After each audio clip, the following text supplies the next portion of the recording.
Thank you, Bobby. Hey, happy Mother's Day. We've got Mother's Day. I see a lot of familiar faces, a lot of people I don't know. My mother is here in the house. My mother-in-law is here. Betsy in the house.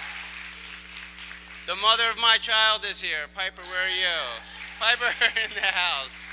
All sorts of mothers. Happy Mother's Day. You have a lot of choices today on this day and any day, and we appreciate your being here. It is a sold-out show.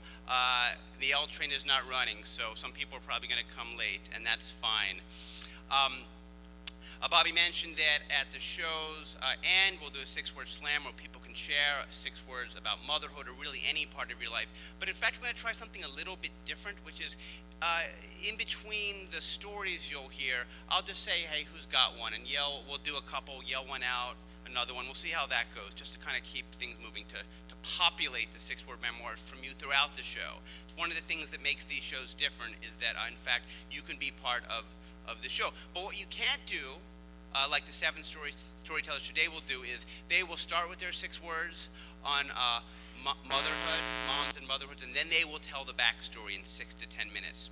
And before that, I want to tell you a little about my backstory, how I came to be here at this unbelievably cool place, Streb Lab for Action Mechanics. I was here on Friday at an event my wife did, just the greatest.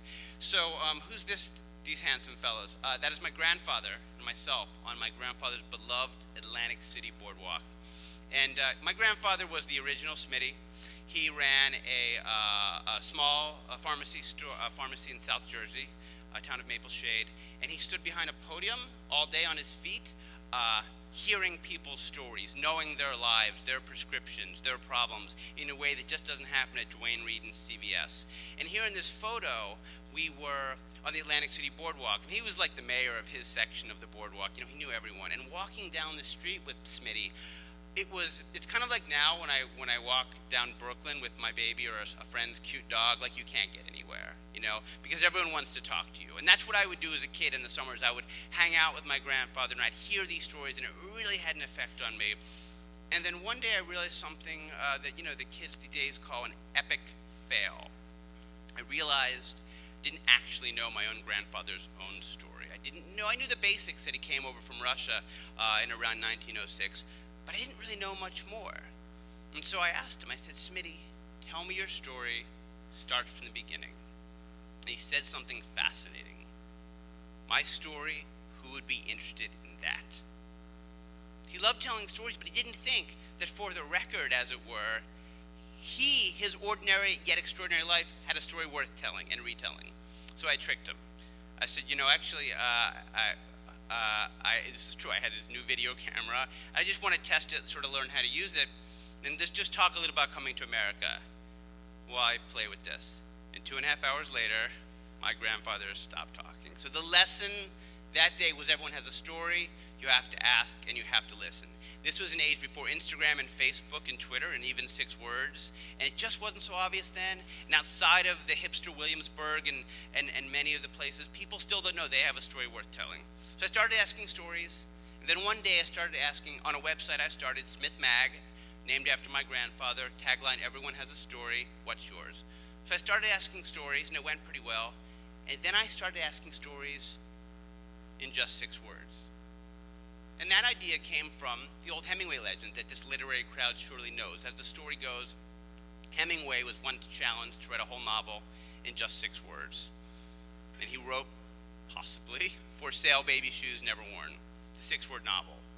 So I said to my community, a small community at smithmag.net back then, can you tell your life story in 6 words? Let's call it the 6-word memoir. And went home for Thanksgiving, told my family about it. My family, mom and dad, others, a little worried. How long could he keep this thing up? It had been 10 months with no business plan or discernible income coming in. I was freelancing to make a living, just so we're clear, too old to ask dad for money.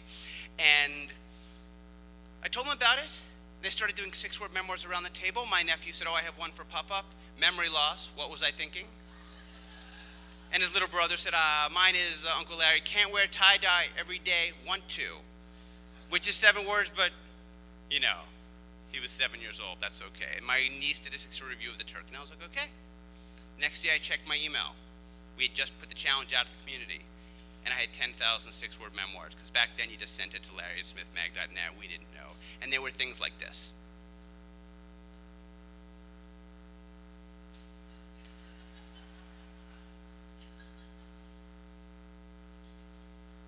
And so I chose those three for a reason, because a good six-word memoir is a story in and of itself.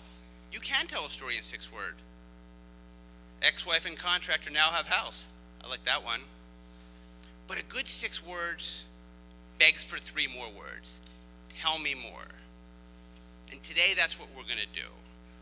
We're going to have 7 storytellers start with their 6 words, and then they're going to tell you more.